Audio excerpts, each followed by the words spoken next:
Bem, novamente boa tarde, vamos retomar nossa programação agora. Temos mais 2 sessões agora para encerrar este penúltimo dia de Confoa. Antes de passarmos para a sessão de comunicações, apenas um recado. Em seguida, nós teremos a sessão Meu Post em 30 segundos. Como algumas pessoas perguntaram, algumas orientações, como é que vai funcionar? Já passando para alguns que já estão aqui. Vocês, todos os apresentadores, se organizarão em fila aqui ao meu lado esquerdo, na rampa, serão chamados pela mediadora, que é a doutora Bianca, vão apresentar em 30 segundos e se retiram pelo outro lado. Ao final, a gente chama todos para fazerem uma foto, tá bom? A ordem da apresentação é a mesma que já está no site da Confoa, então se vocês quiserem tirar dúvidas, saber qual é o seu número, está no site, tá bom? Mas neste momento vamos para a sessão de comunicações 3, para a qual a gente convida o professor Dr. André Apel para a condução e orientação desta sessão. Ele é doutor e mestre em Ciência da Informação pelo Instituto Brasileiro de Informação em Ciência e Tecnologia, Universidade Federal do Rio de Janeiro. Também é bacharel em Gestão da Informação pela Universidade Federal do Paraná. Atua como professor adjunto na Universidade Federal de Rondônia e como pesquisador no IBICT Brasília. Então, passo a palavra para André. Obrigado. Muito bem, muito boa tarde a todos e todas, nessa bela tarde ensolarada, nessa tão bela instituição que nos acolhe aqui. Vamos dar início, então, à sessão de comunicações 3 da Confoa, cujo primeiro trabalho a ser apresentado é intitulado Revistas Científicas Registradas no DOAGE, análise a partir do índice H5, cuja apresentação ficará a cargo do Rafael Vilas Boas, do IBICT.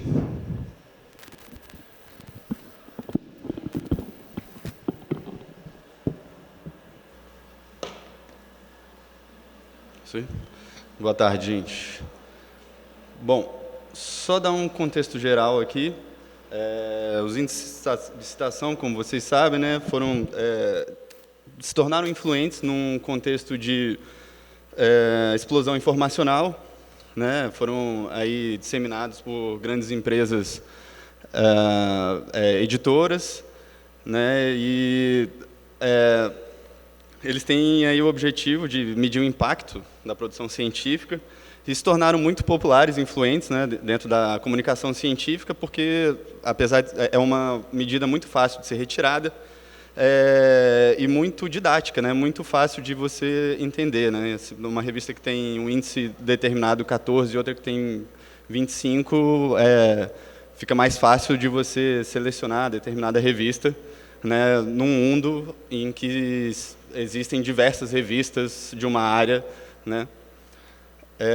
E no contexto do acesso aberto, não é diferente, ele também é uma medida muito influente, muito utilizada, né? Só que o acesso aberto aí traz algumas problemáticas, né? Se você for pensar, é óbvia a disseminação que o acesso aberto trouxe para a informação científica, né? Em termos de acesso mesmo, de ampliar o acesso, mas ele gerou um efeito colateral, que seria a cobrança dos APCs, né, das taxas de publicação de submissão, e um outro efeito colateral ainda pior, que são as revistas predatórias, que muitas vezes se utilizam desses índices de citação aí para ganhar algum tipo de credibilidade, né?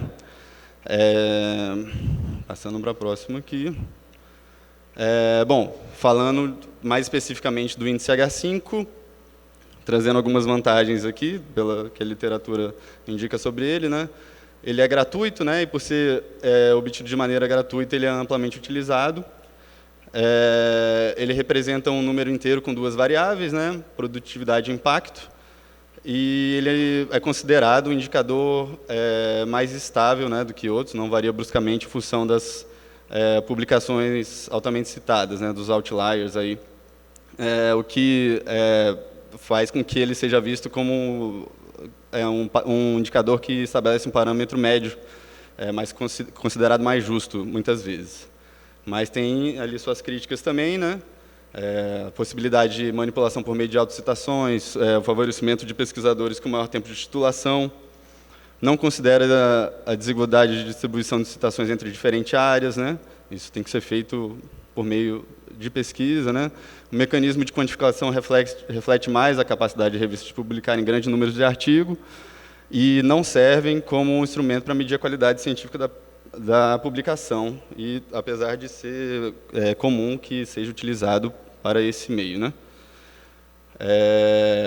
Bom, considerando esse contexto, a pergunta que foi feita na pesquisa é o que se considera, então, o que se esconde por trás dessa palavra impacto, né? A gente pode designar vários adjetivos aí, né? Para o impacto, né? Ele é voltado para a popularidade, para o renome, para a credibilidade da revista, mas o que de fato ele mede, né? Seria a quantidade dos artigos mesmo, como as críticas dizem, né?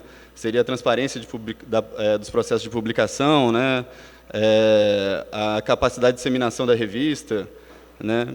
Então, parece que por trás dessa palavra muitas coisas estão embutidas.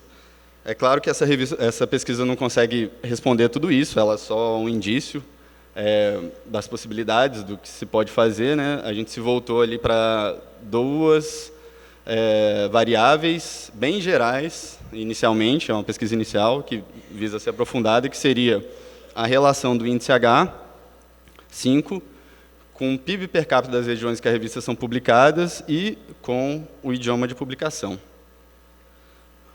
Bom, como foi feito isso? A gente retirou, fez o dump lá de todas as revistas do DOAJ, né, que deu ali 18.820 revistas, e fizemos a relação dessas revistas com as revistas no Google Acadêmico, né, lá no índice H. Dessas 18.000, só ali 9.722 revistas tinham índice H. E aqui eu vou mostrar alguns resultados. Aqui, gente, a quantidade de revista por classe de índice H5. Então, ali, ó, na primeira coluna ali, são as revistas que têm índice H5 entre 1 e 9, né, dessa amostra.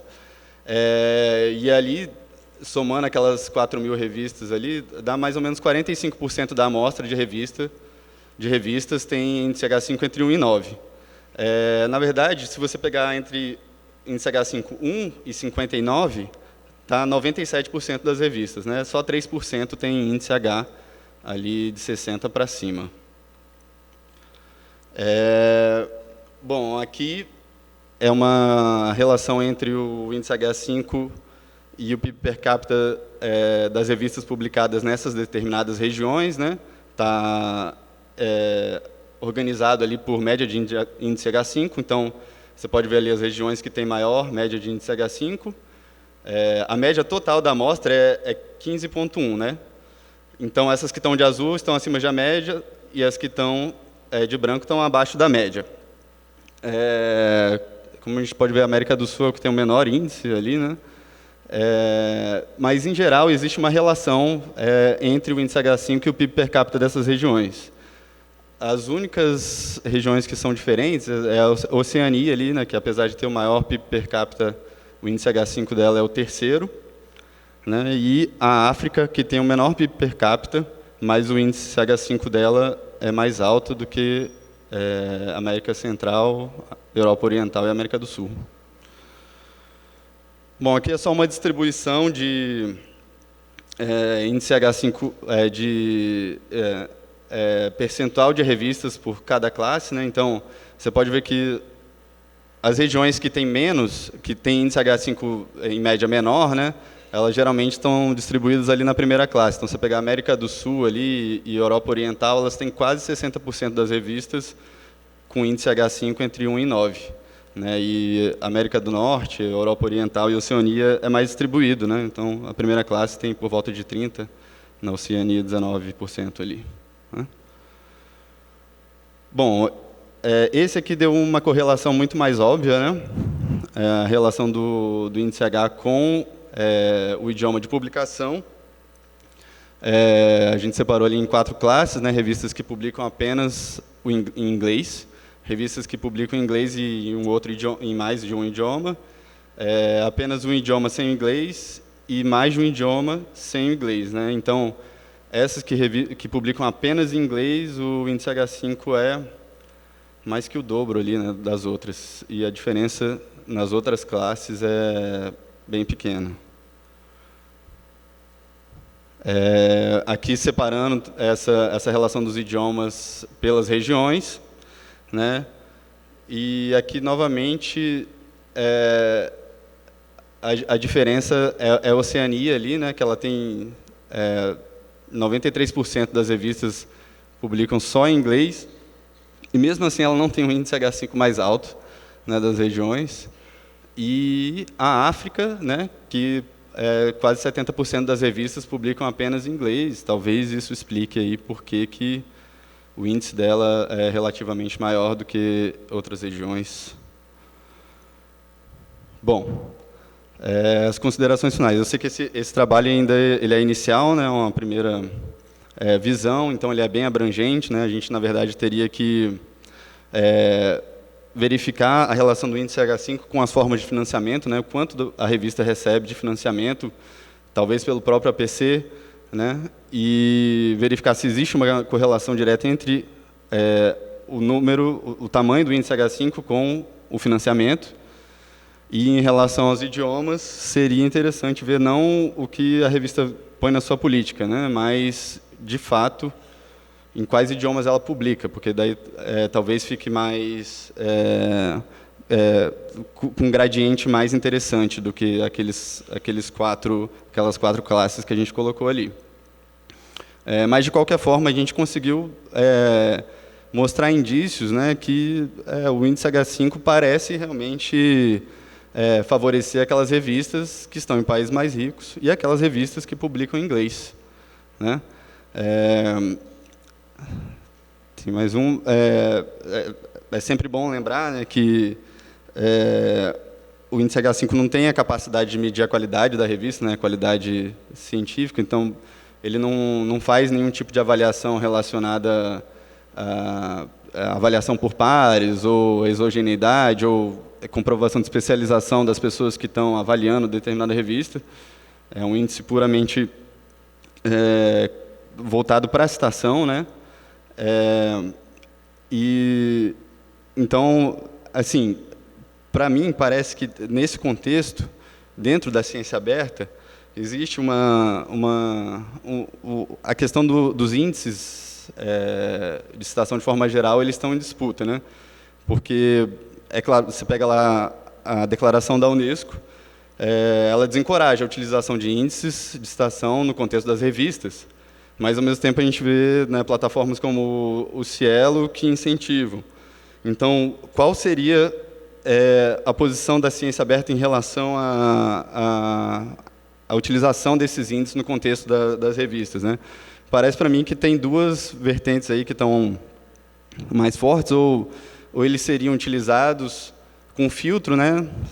Comprovada a qualidade da revista, você verificaria então o impacto, né? Nunca sozinho, nunca sem nenhum tipo de avaliação de qualidade, ou uma outra que seria que é uma coisa que tem que se provar, né? Ainda não se sabe exatamente, mas que talvez os índices de citação eles são inerentemente geram uma concentração de capital científico, uma concentração de capital financeiro, e que eles podem estar favorecendo aí grandes oligopólios, e talvez eles não deveriam ser usados de forma nenhuma no contexto das revistas científicas. E aí eu acho que a coisa mais importante que se deveria fazer é associar essas pesquisas de índices de citação com seu impacto social, né? O que a utilização desses índices promove na sociedade, na comunicação científica.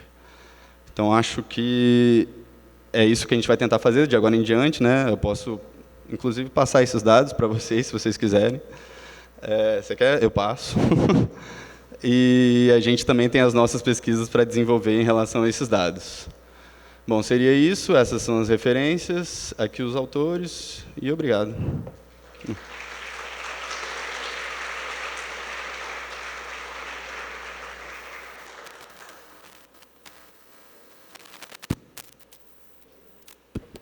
Muito obrigado, Rafael.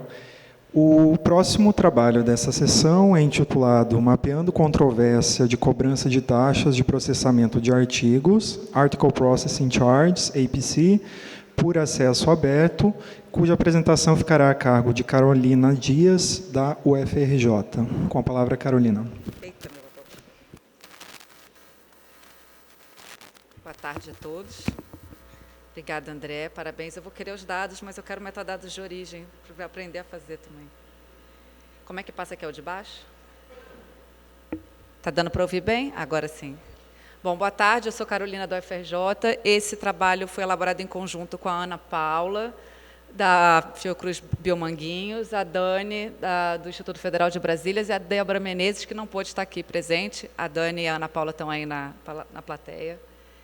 Esse estudo foi um estudo de natureza exploratória, descritivo, que nós fizemos sobre a cobrança de APC. Foi baseado na cartografia de controvérsias do Bruno Latour e do Michel Calon e outros colaboradores. Essa metodologia, ela se baseia na teoria Torrede, que entende a realidade social como um processo contínuo e contingente de associações e dissociações entre os atores que compõem redes sociotécnicas híbridas, compostas de atores humanos e não humanos, documentos, ideologias, tecnologias, e ela se baseia na cartografia dos discursos, dos vestígios que os atores deixam no discurso. Então, ela se baseia, sobretudo, no levantamento de diferentes tipos de publicações. Para fazer esse estudo, nós nos baseamos na literatura branca e cinzenta, publicações acadêmicas, relatórios, documentos de pesquisa, documentos de política, posts em blogs. E, para fazer esse levantamento, nós utilizamos como espaço temporal até dezembro de 2022. Então, isso também, de certa forma, limita as conclusões que a gente pode apresentar, porque, depois disso, outras coisas podem ser produzidas e os posicionamentos que a gente vai apresentar aqui podem ter se modificado. O objetivo principal desse estudo foi identificar os discursos e os diferentes posicionamentos e os diferentes atores com vozes ativas no debate sobre a cobrança de APC. Ela apresenta um retrato desse debate até o momento em que a gente terminou a coleta de dados. Em nenhum momento a gente se propõe a esgotar esse debate, que é muito amplo, muito complexo e muito dinâmico. Então, o que a gente vai apresentar aqui para vocês é uma síntese desses resultados que foram produzidos até dezembro do ano passado. Eita.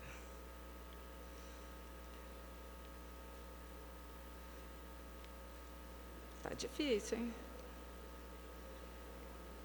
Aí, foi. Muito bem. A estrutura do trabalho que vai seguir dessa maneira. A gente vai apresentar o contexto em que a cobrança de APC ela acontece e os conceitos-chave que são relacionados ao entendimento do debate. A gente vai apresentar quem são os principais actantes, que é a nomenclatura que o Latour e os seus colaboradores utilizam para designar os atores no âmbito do estudo das controvérsias.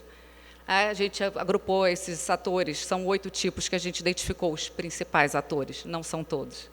A gente agrupou em 3 pequenos grupos que são alinhados conforme os posicionamentos se parecem ou se mostram mais similares. E, por fim, a gente vai apresentar algumas reflexões. Essa é uma representação do setor de periódicos, não é a única forma de representá-lo, é uma forma de representá-lo, e ela dá a ideia da quantidade de processos e atores e serviços que são mobilizados para a produção das revistas científicas. Essa estrutura toda, ela gera uma enorme quantidade de custos diretos e indiretos, que devem ser suportados por diferentes atores que participam desse processo. O fato da gente produzir e disponibilizar uma publicação em acesso aberto não significa que ela seja isenta de custos. Muito se falou que, com a digitalização do processo de produção de revistas, a coisa ia ficar mais fácil e mais barata, mas quem trabalha com revista sabe que isso não é necessariamente verdade. A gente substituiu, muitas vezes, custos por outros tipos de custos e introduziu novas variáveis, novos condicionantes e novas barreiras dentro da indústria.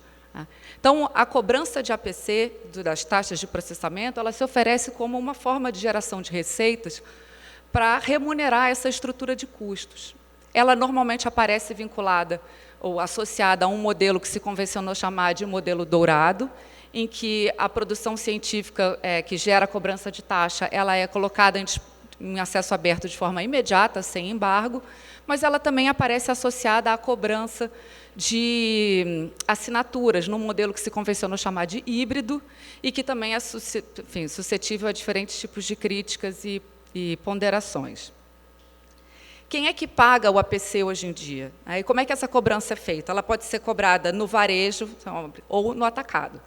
Assim, no varejo, cada pesquisador ou sua instituição paga pelo artigo que foi aprovado diretamente para a editora ou para algum agente intermediador, ou ela pode ser paga no atacado, eu falei no varejo, primeiro no varejo, no atacado, quando a instituição faz um acordo com a editora, e esse acordo hoje ele é chamado de acordo transformativo, em que ela transfere um volume grande de recursos para a editora, ou para o publisher, para garantir a publicação de um volume X de artigos para um volume X de pesquisadores daquela instituição por um período de tempo. Então, hoje, essas transferências são feitas mais ou menos dessas duas formas. Muito bem. Essa é uma linha do tempo bem simplificada sobre a cobrança de APC. O pagamento por taxas de publicação ali, na verdade, não é uma coisa absolutamente nova. Desde a década de 70 se encontra algum tipo de cobrança pela quantidade de páginas do artigo. Então, não é exatamente uma coisa nova. Mas a forma como a gente trabalha hoje, que a gente reconhece a cobrança de APC, ela surgiu mais ou menos junto com o acesso aberto, no início dos anos 2000. E ganhou tração, de fato, o debate sobre a cobrança, junto com o volume das cobranças, a partir, mais ou menos, do início da década de 2010.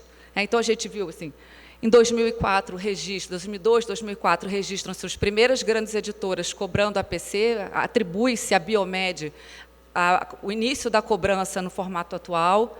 Depois você vai ver a Springer e a Elsevier lançam os primeiros periódicos híbridos pouco tempo depois que a Biomed inaugura a cobrança de taxas.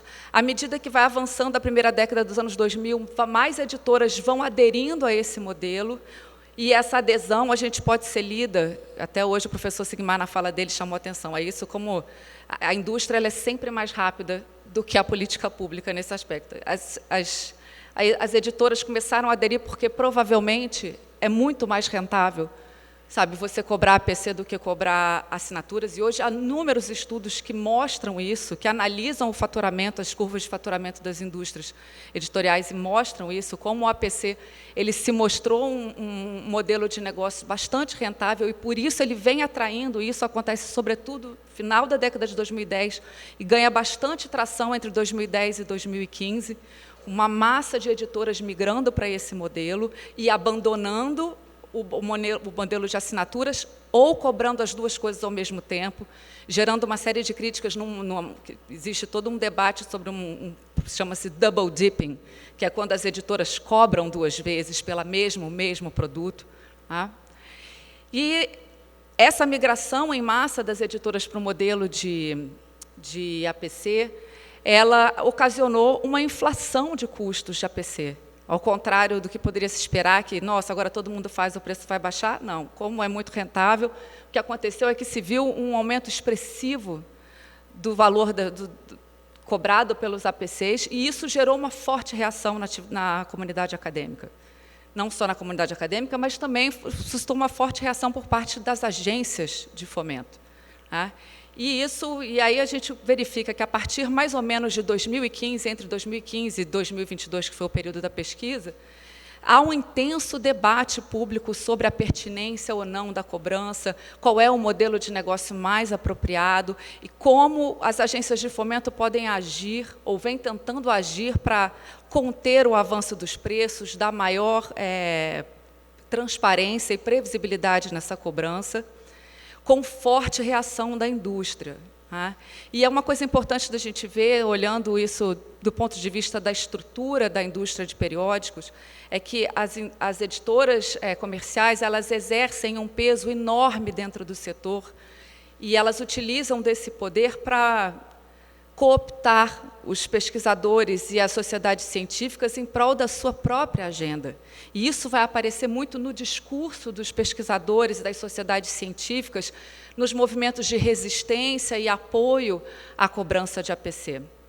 E esse movimento ele se tornou ainda mais dramático a partir de 2018, com o lançamento do Plano S na Europa, que endossou, de fato, o modelo de cobrança por APC e estabeleceu isso como um novo padrão de financiamento, que foi logo depois seguido, não logo depois, mas foi um tempo depois seguido pelos Estados Unidos. Aí, de novo, vou remeter à fala do professor Sigmar hoje, que falou sobre a portaria lançada em agosto do ano passado pelo governo americano. Pois é muito legal a portaria, mas o que eles estão fazendo é destinando $100 milhões para pagar a APC, e não para financiar um sistema de comunicação científica não comercial. Então, o que a gente fez nesse trabalho foi tentar mapear os movimentos dos posicionamentos dos atores, e vendo como que são feitas as alianças e como que são colocados os posicionamentos. Muito bem.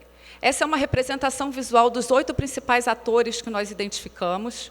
Então, a gente tem os publishers e os periódicos, os pesquisadores, as sociedades científicas e as instituições de ensino e pesquisa, os governos, as agências de fomento e os órgãos multilaterais. A gente agrupou esses atores, nesses 3 grupos, dada a similaridade de posições. Os próximos 3 slides eu vou apresentar os principais posicionamentos atribuídos a cada grupo e, no final, algumas reflexões para a gente aquecer o debate depois. Muito bem. Os governos, as agências de fomento e os órgãos multilaterais, no início, já quando começou a cobrança de APC no início dos anos 2000, se colocavam contra ou neutros, e a gente pode-se ler a ausência de posicionamento como um certo endosso, né, aquela ideia de quem cala consente, então eu não falo nada e deixo a coisa acontecer. Tá? Os europeus, definitivamente, as agências europeias foram as primeiras a se posicionar publicamente e a alterar os seus programas de financiamento para contemplar o pagamento dos APCs. Tá? E isso estabeleceu um padrão para cobrança e pagamento de APC no âmbito da produção científica. Tá? Aqui na América do Sul, na América Latina, sobretudo, a gente não encontrou posicionamentos claros por parte do governo até dezembro de 2022. Isso não significa que não haja, dentro dos órgãos de governo, nos diferentes governos da América Latina, posições contra ou a favor, mas a gente não encontrou nenhum documento de governo, documento de política a respeito disso, que se posicionava de, olha, é para pagar, não é para pagar, devemos ter cuidado com isso ou fazer daquela forma. Tá? Há uma preocupação constante, mais recente, com a drenagem de fundos de investimentos do sistema de comunicação científica aberto, não comercial, para o comercial.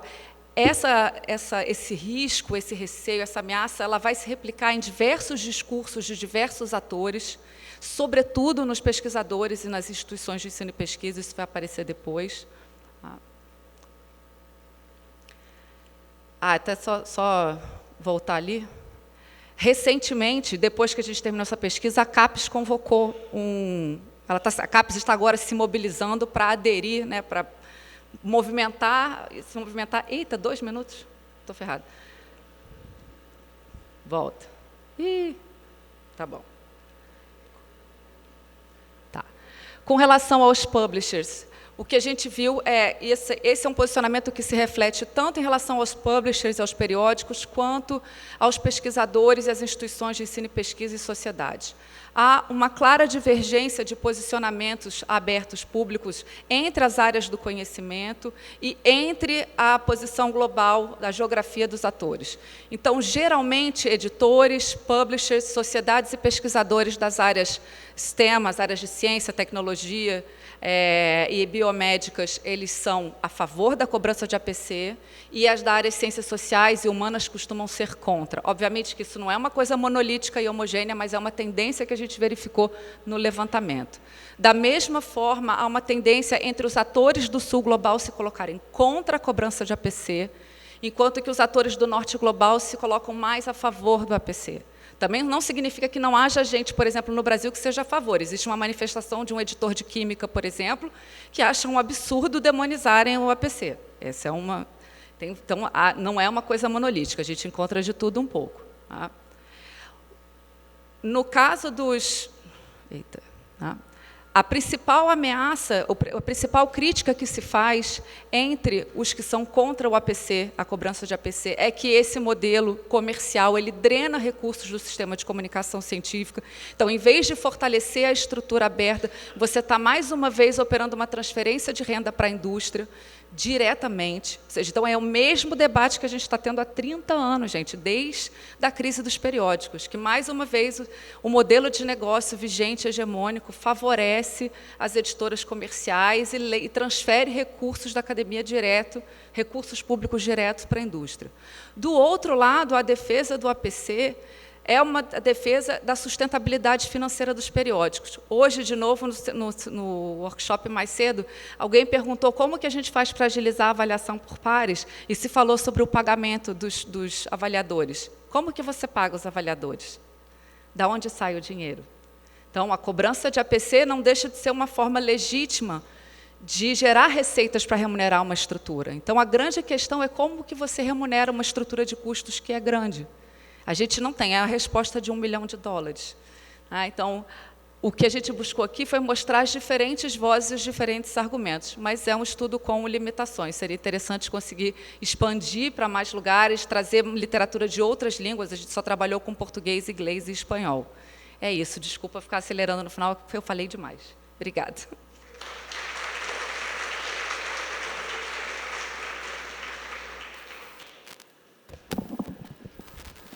Então, nosso trabalho de encerramento dessa sessão é intitulado A Avaliação por Pares Aberta na Política Editorial da Revista, cuja apresentação ficará a cargo de Piotr Tresniak, da UFPE. Com a palavra, Piotr.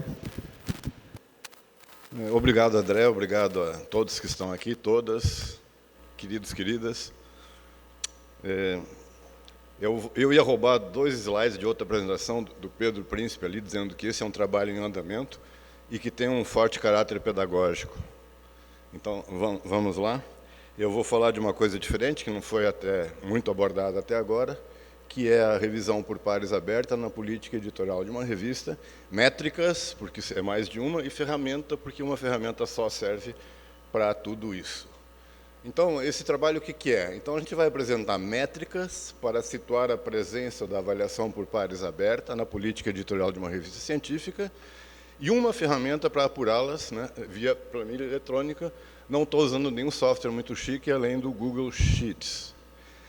Esse trabalho para que serve? Para que editores, avaliadores de revistas e indexadores conheçam e compreendam as possibilidades de adoção da APA, avaliação por pares aberta, daí o caráter pedagógico, e também identifiquem o grau de presença da APA na política editorial das revistas, né? E, tendo alguns indicadores, poderão possivelmente colocar metas, né? Daqui a 2 anos terei um score de tanto na minha política de avaliação por pares aberta. Então, a gente procurou também, através dessa ferramenta, trazer a discussão acadêmica da avaliação por pares em algo mais palpável e mais próximo à prática dos editores, tá? E a gente, nesse primeiro momento, trabalhou apenas avaliando as políticas editoriais. Tem uma versão mais avançada, que vai levar em conta as ações que são efetivamente executadas na revista, que está prevista agora para novembro já, está pronta e vai ser colocada à disposição de todos, da mesma forma que essa daqui. Tá? Então, eu vou dizer que eu acredito na revisão por pares, eu acho que ela é uma coisa útil e eficaz, por essas razões que estão aí, né? Quer dizer, se ao menos 2 especialistas e um editor estudaram um artigo e disseram, bom, isso aqui pode ser publicado, quando eu fizer uso dessa informação, eu vou um pouco mais confiante do que quando eu vou para um pré-print. Tá? É claro que a gente tem que sempre reservar um ceticismo, né, saudável com relação a tudo que se lê em termos de conhecimento emergente, mas se foi revisado por pares, eu tenho um pouco mais de confiança. Eu não preciso fazer o primeiro escrutínio, alguém já fez para mim.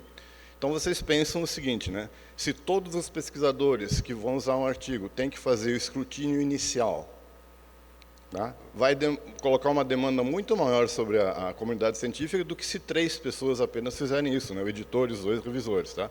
Então, há uma certa utilidade na revisão por pares, né? Em termos coletivos, é uma coisa vantajosa. E é eficaz também porque pareceres circunstanciados, objetivos e construtivos contribuem de forma significativa para o aperfeiçoamento dos artigos. Não, então, claro, eu dou pareceres, né? Eu dou sempre o parecer que eu gostaria de receber, tá? Então, eu procuro construir o conhecimento junto com os autores e fazer aquela doação que a gente precisa fazer quando dá um parecer, tá? É um negócio anônimo, mas é importante para o avanço do conhecimento. Porém, né, ela se torna inútil e eficaz, tá? Inútil e ineficaz. Tá? Inútil e eficaz e dá ensejo a críticas quando é mal feita. Sabe aquela pecinha que fica na frente da tela e na frente do teclado? Quando essa pecinha aí falha, o negócio não funciona como deve, né?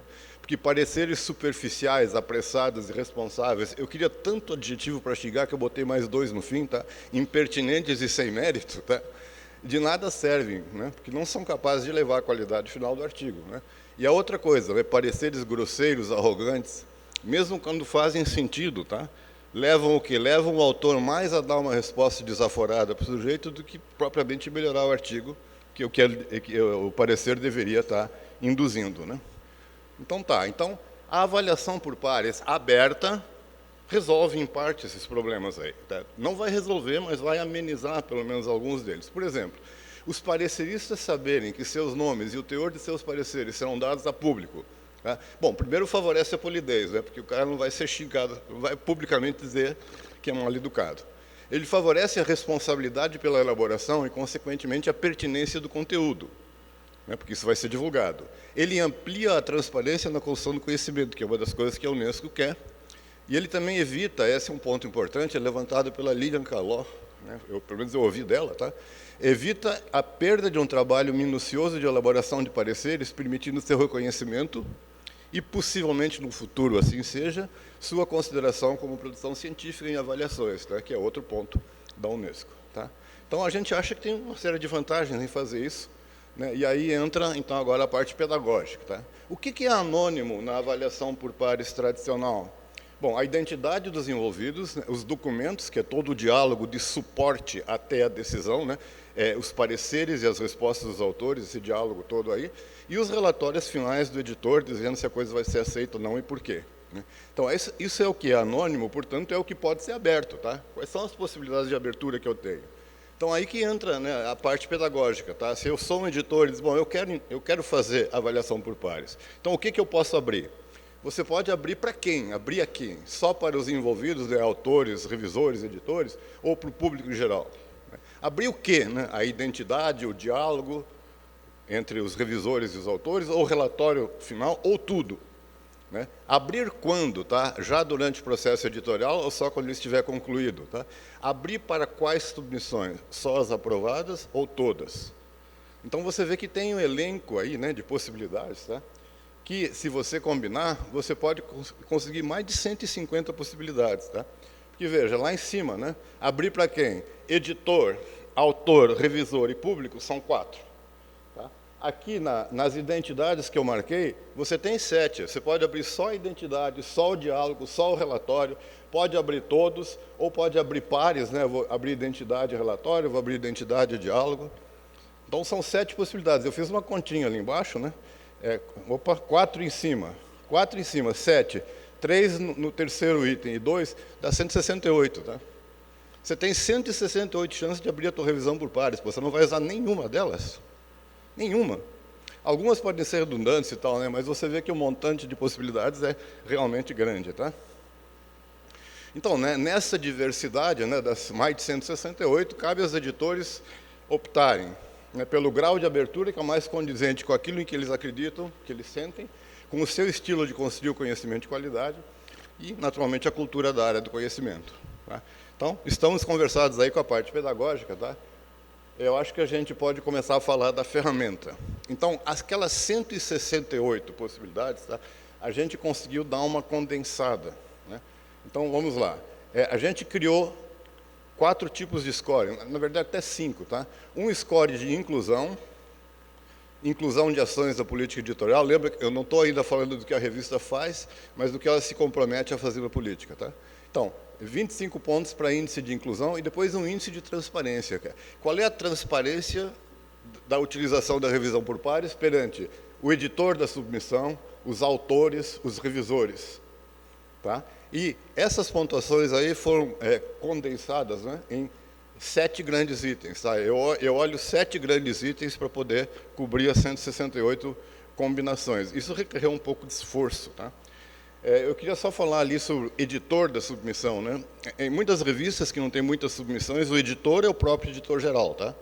Mas quando uma revista tem 200, 300 submissões, ele tem toda uma equipe. Então ele pega ele pega uma submissão e manda para um editor de área, manda para um editor assistente, pode mandar até para um cara do corpo editorial, né? Aqueles que forem editores têm corpo editorial? Sim, tá? Vocês podem mandar o cara do corpo editorial tramitar todo o artigo. Ele escolhe os pareceristas, ele faz a análise, faz o diálogo e só manda para você o resultado para você, como editor geral, tomar a decisão final. Por isso que eu botei ali o editor da submissão e não o editor geral da revista. Então, vamos lá. Os 7 grandes pontos, tá? Os 7 grandes pontos. Eu queria ter um apontador aqui, mas ele não aponta. Então, o primeiro ponto é a identidade do editor, esse cara aí que eu falei, que tramitará a submissão é aberta aos autores assim que a submissão supera a revisão de conformidade ou antes. Essa é uma ação, tá? Se essa ação for atendida como parte da política editorial, lá na segunda coluna está a pontuação máxima 1 ponto. Isso vale 1 ponto. Isso vale 1 ponto. E isso é um item de transparência para o editor que vai conduzir o processo. Quer dizer, ele precisa saber que ele vai ser nomeado e identificado perante os autores. Tá? O segundo ponto, as identidades dos autores são abertas aos avaliadores assim que esses aceitam a tarefa ou até antes. Né? Quando o sujeito convida alguém para ser avaliador, né, ele já informa aos autores disso. Tá? Então, o autor tem que concordar e isso vale 2 pontos. Tá?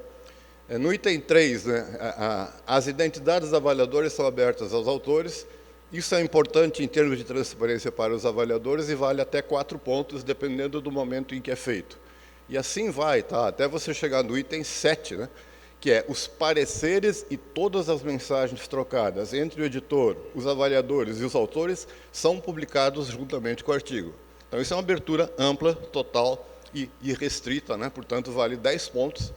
Tá? Se você comparar a 10, que abre tudo, com a 8, que avalia, divulga apenas os pareceres, vocês vão ver que a pontuação da 6 é menor, são 8 pontos, tá? Eu confundi aí, mas os dois são incompatíveis. Tá? Então, eu queria dizer para vocês que há incompatibilidade, sim, mas isso é levado em conta na planilha. Tá?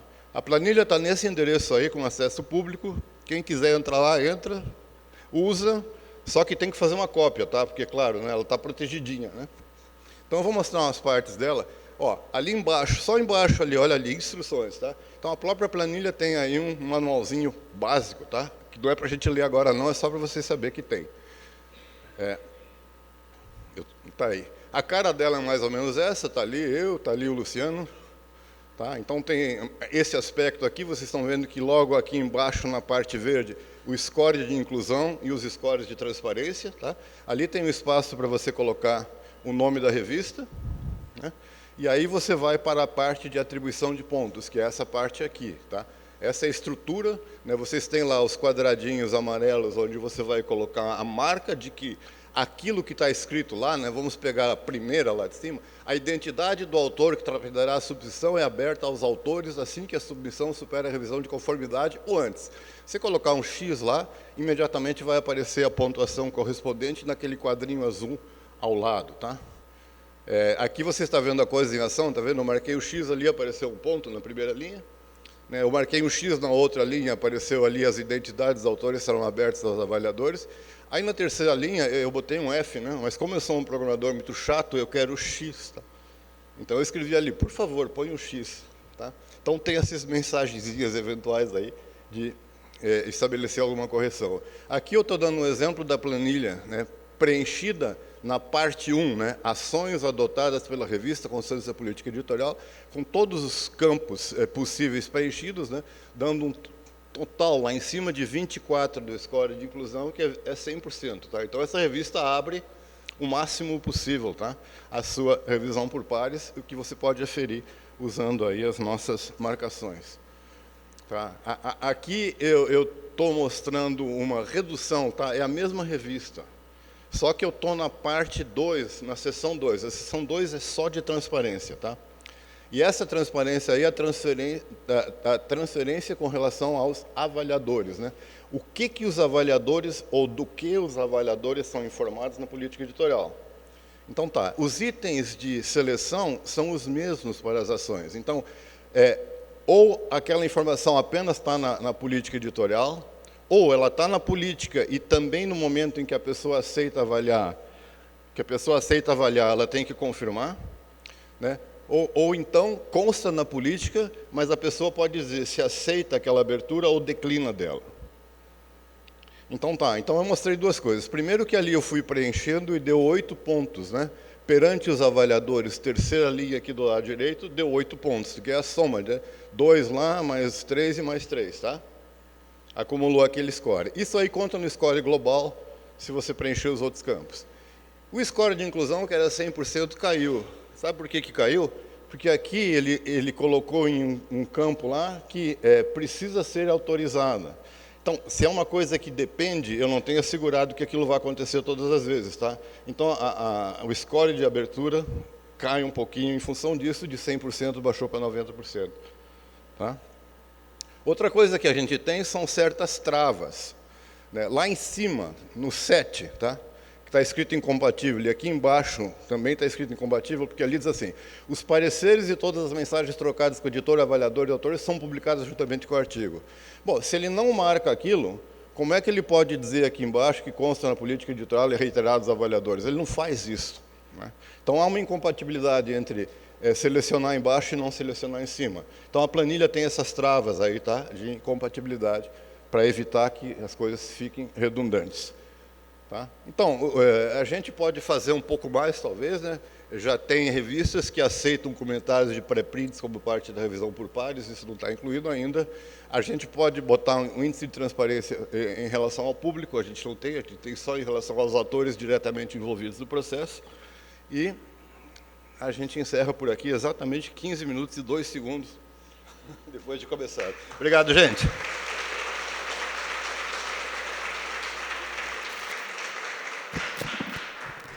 Obrigado, Piotr. Nós teremos, então, apenas 10 minutos, dado o tempo avançado, né, para perguntas e debate.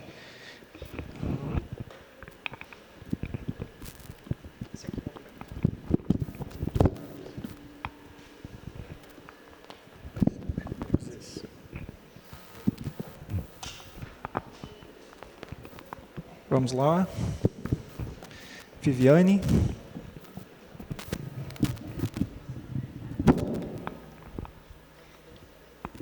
Primeiramente, dar os parabéns à mesa. Achei brilhante todas as apresentações, com grande contribuição para a gente. A minha pergunta vai para a Carolina. Tá? Carolina, achei muito interessante o seu trabalho.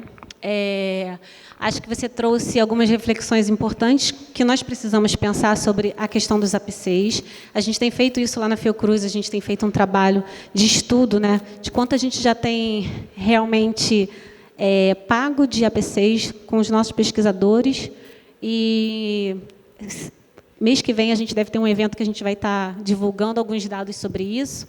Mas a minha questão é: o que você acha que a gente pode fazer para melhorar a situação brasileira?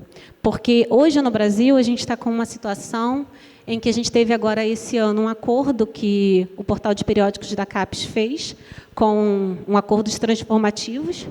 E nesse acordo transformativos agora a gente já está, o cidadão brasileiro, né, está pagando para além do acesso às bases de dados, também pagando já para que os nossos pesquisadores possam publicar em acesso aberto dentro desse acordo.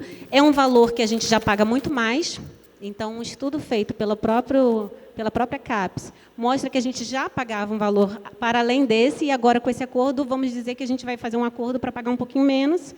Mas a gente sabe que é um absurdo, né? Pelo menos eu acho isso um absurdo, a gente pagar o que a gente paga atualmente e com um acordo transformativo como a gente está fazendo também. A gente está pagando 2 vezes, 3 vezes pelo mesmo artigo.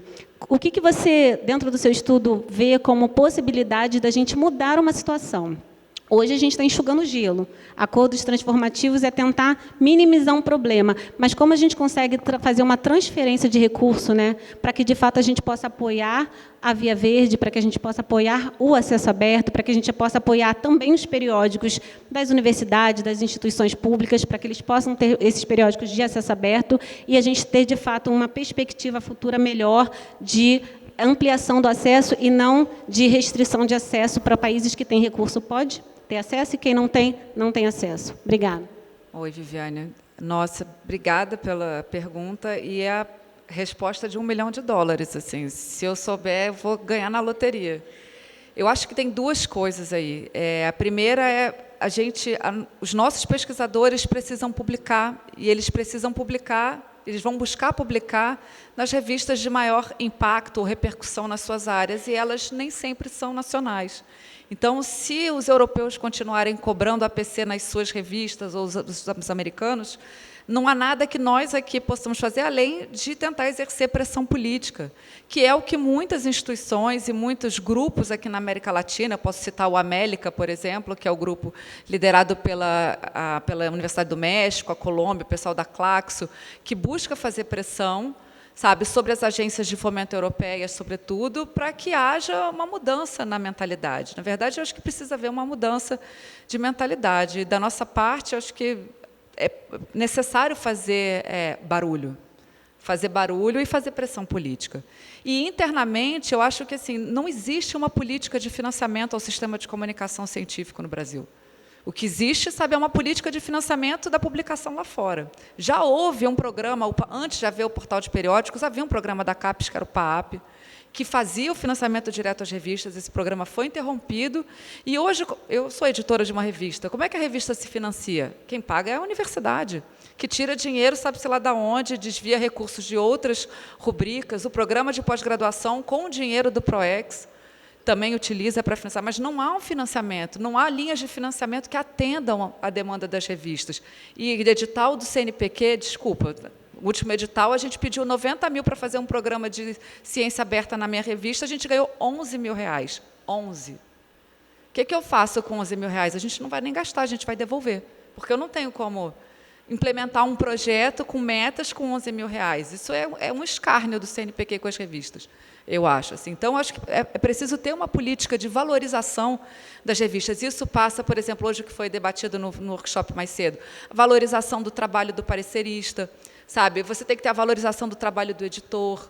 Você tem que dar condições para as universidades, os institutos de pesquisa, produzirem boas revistas. E não ser essa coisa amadora, como vigora em boa parte das revistas, que é o trabalho voluntário. Você faz por amor, sabe? Não trabalha final de semana. Sabe, eu sou da área de economia. Sabe? Uma das melhores revistas da minha área se financia com crowdfunding. Todo ano o editor mobiliza os autores da área para fazer vaquinha para financiar a revista. Isso é um absurdo. É uma piada. Então, assim, é preciso ter uma política séria de financiamento e valorização das revistas aqui dentro e é preciso fazer pressão para que, sabe, lá fora também haja uma mudança de mentalidade. E eu brinquei no final não brinquei, não. É uma triste realidade. A gente está há 30 anos discutindo a mesma coisa, que é um sistema de comunicação comercial, que faz transferência de recurso público, sabe, para a indústria diretamente. Então, é isso. É isso. Bianca? Muito feliz com essa sessão de comunicações. Vocês foram incríveis. Rafael, Felipe, Denise, não sei quem, e Fábio. Nossa, orgulho de vocês. Eu acho que realmente essa pesquisa tem que ir para frente, mas orgulho de vocês. Não vou fazer pergunta para você, não. Eu vou fazer pergunta para você, Carolina, e dizer para o Piotr. Piotr, achei muito legal essa iniciativa. Eu quero a URL, obviamente que eu não tirei foto, eu sou mané, para eu dar uma olhada nessa tua ferramenta. Carolina, com você eu quero. Não, Carolina, eu acho que você traz realmente questionamentos muito interessantes, aonde eu paro e penso numa estrutura maior. Quando você diz que a universidade suporta a revista, você desculpa, eu acho que a universidade tem que suportar a revista. Se ela deixou que fosse criada uma revista, a universidade tinha que dar todos os meios. Então, a gente deveria que pensar em formas criativas para que as revistas fossem geridas. Eu acho que não existe nada menos democrático do que os acordos transformativos. Para mim, não tem menor saída. Queria saber essa tua posição, porque, ok, a CAPES vai pagar, mas quais são os pesquisadores que serão beneficiados para poder publicar? Seguramente, os pesquisadores mais renomados, aqueles que, né, já são PQ, e eles serão beneficiados com isso. Mas eu acho que falta também, a gente aponta muito o dedo, e a gente tem que apontar o dedo para a gente como pesquisador. Acho que falta uma mobilização, e eu queria a tua opinião a respeito disso, é uma mobilização dos pesquisadores junto aos coordenadores de área do CNPq e da CAPES. A gente só reclama como se a CAPES fosse a entidade do mal, ela em vários aspectos mas como se ela fosse a entidade do mal, quando que muitas das decisões, que são péssimas, são tomadas pelos coordenadores de área. E a gente está aqui falando, nós somos já todos os convencidos, nós ficamos aqui fazendo as nossas conferências para mostrar os avanços, isso é muito importante, mas convencendo os convencidos. Eu acho que a gente... O que você acha? Você não acha que a gente deveria ter uma ação política de contatar, cada um daqui, buscar o seu coordenador de área e tratar desse assunto com eles, porque eles são decisivos nesse momento de câmbio, de mudança, porque a gente vai mudar para uma coisa que deveria ser, olha, comunicação científica, para que serve? Bom, é por aí. O que você acha disso tudo que eu estou falando? Você acha que eu estou pirando? Eu vou começar de trás para frente. Mais do que pregar para convertido, muitas vezes isso aqui é uma terapia de grupo, né? Todo mundo vem aqui chorar um pouco, sabe? Trocar, sabe? Chorar no ombro do outro, porque, sobretudo no que tange a editoração científica, muitas vezes é muito dolorido você fazer uma coisa, né, dessa maneira. Eu acho os acordos transformativos horríveis. Assim, eu acho que é uma péssima solução para um problema muito grave, mas também não vejo como a gente vai escapar disso. Não vejo, assim, realmente como escapar dos acordos. E eu acho, sim, essa conversa dos coordenadores de área, o chefe do meu departamento foi representante da área de economia durante um ciclo, e isso era uma coisa que nós debatíamos muito internamente lá dentro. Eu sou do Instituto de Economia da UFRJ, então a gente conversava muito sobre isso. Mas hoje, inclusive, mais cedo, se falou sobre os documentos de área, e é uma tristeza ler os documentos de área, porque, por exemplo, no que tange as revistas científicas, você vê, sabe, às vezes, assim, uma falta de entendimento sobre o papel da revista, ou do próprio papel dos programas em relação às revistas. Por que todo mundo tem que ter uma revista? Nem todo mundo tem que ter uma revista. Mas por que a CAPES pontua isso? Por que os próprios coordenadores não têm força política? E isso também reflete a disputa entre as áreas, os modelos de publicação. A economia, por exemplo, aspira a ser uma ciência quantitativa, sendo uma ciência qualitativa, em essência. E, assim, fica tentando copiar modelos quantitativos das áreas de engenharias e das áreas STEM, e desculpa, não é adequado. Então, como é que você avalia uma produção baseando num modelo que é alienígena na sua área? Mas isso são disputas políticas, de fato, dentro do campo e entre os campos. E isso vai se refletir nos documentos de área. Então, eu acho que é muito necessário que os coordenadores briguem, por exemplo, por uma política de comunicação científica de fato, que reconheça e contemple as diferentes formas de comunicação e a própria mudança na forma de comunicação. A gente viu aqui, 3 dias debatendo como a comunicação científica mudou na ciência aberta. E cadê isso refletido nos documentos de área? Não está. Se você olha, os documentos de área da CAPES passam ao largo da ciência aberta. Assim, você vê muito pouco, mas você vai ver compartilhamento de dados, alguma coisa assim, mas muito pouco. Então, eu acho, sim, eu acho que você tem toda a razão de que a própria comunidade precisa pressionar os seus representantes.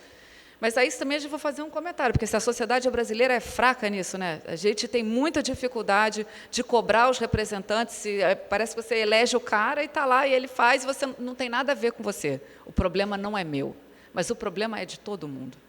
Sabe? Essa é a questão. Só rapidamente, a gente tem tempo para mais uma pergunta ou duas bem rápidas. Ok, pode rapidinho. E rapidamente, só para acrescentar, Bianca, e também o que a Carolina falou, a gente se critica muito a importação dos modelos estadunidenses, né, das coisas que os Estados Unidos fazem, mas uma coisa que eles fazem muito bem é o famoso lobby, né, que a gente não faz, que deveria fazer justamente junto com os coordenadores de área. A extinta OpenCon ensinava os early career researchers, o pessoal que ia lá para aprender ciência aberta, fazer lobbying lá no Senado e tal, mas é uma coisa que talvez a gente poderia estimular aqui. Laura, desculpa. Parabéns pelas falas, achei muito bom, excelente. Eu não estudo de maneira aprofundada as revistas científicas, principalmente a dinâmica do processo de abertura, que eu estou iniciando estudos e tudo mais. E aí eu fiquei curiosa, Piotti, achei sua ferramenta maravilhosa. E eu fiquei curiosa na questão de transparência dos autores. Os autores, os avaliadores conhecerem os autores antes do processo avaliativo, né?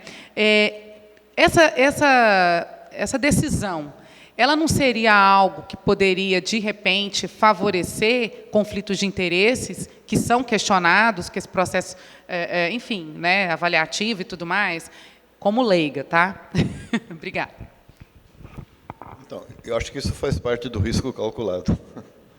Realmente, né, existe o problema de vieses, né, de avaliadores com relação a autores. Né?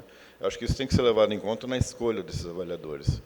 Então, como, em geral, o pessoal conhece a comunidade, né, ou então se conhece a comunidade, ele vai saber evitar isso. Né? O editor vai saber evitar isso. E se ele pegar um avaliador muito distante, né, não tem esse risco de viés. Mas é claro que é algo que tem. Né? A pessoa pode não gostar daquele autor e dar um parecer ruim por causa disso. Né? E outras coisas que podem acontecer. Né? A pessoa pode, por exemplo, olhar, ter uma ideia genial lá e dizer, bom, eu vou recusar aqui e eu vou fazer. Então, nessa coisa de revisão por pares, tem muita margem de dar problemas. Mas, ainda assim, eu acredito que, majoritariamente, ela contribui. Tá? Como eu sou um cara que sempre dá um parecer querendo me entregar, eu julgo que todos os pareceristas são assim. Tá? Embora não seja verdade. Olá, boa tarde.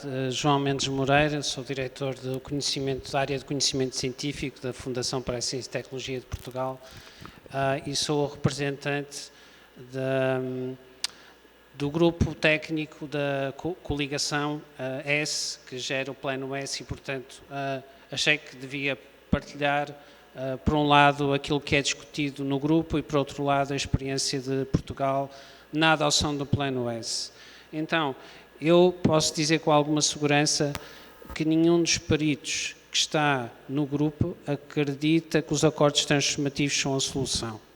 Os acordos transformativos são uma medida temporária e eu creio que é unânime dizer que o problema não se resolve enquanto o controlo não voltar à comunidade e aos autores, e aquilo que está a ser pensado e discutido é o modelo PRC, no fundo, em que a comunicação surge com pré-print, num servidor de pré-prints, tem o peer review e depois, em cima disso, há serviços que fazem a curadoria e podem fazer revistas, mas o conteúdo científico, o copyright do conteúdo científico está com o autor. Em relação à experiência de Portugal, nós não diminuímos o apoio à Via Diamante. Na verdade, eu penso que ele poderá vir até ser fortalecido e nós próprios também aproveitar para referir que vai haver uma conferência em outubro sobre o OA Diamante, que junta instituições muito importantes de todo o mundo, no México, em Toluca. Portanto, por outro lado, nós com o mesmo dinheiro que gastávamos antes, vamos, em 2024, passar a ter 63% das publicações em acesso aberto. Portanto, não houve aqui, não foi mais dinheiro, foi o mesmo dinheiro e agora consigo ler e consigo publicar. É o ideal, não é? Mas o Plano S também prevê outros mecanismos e designadamente a Via Diamante é válida no Plano S, a via dos repositórios é válida e a via dos acordos transformativos também é válida. Obrigado. Muito obrigado. Eu teria uma pergunta justamente para o Rafael, mas o tempo está avançado, a gente conversa depois. Então, agradeço a todos e todas, agradeço aos expositores, Carolina, Piotr, Rafael, muito obrigado. E declaro encerrada essa sessão de comunicações 3 e passamos, então, para a seguinte. Muito obrigado.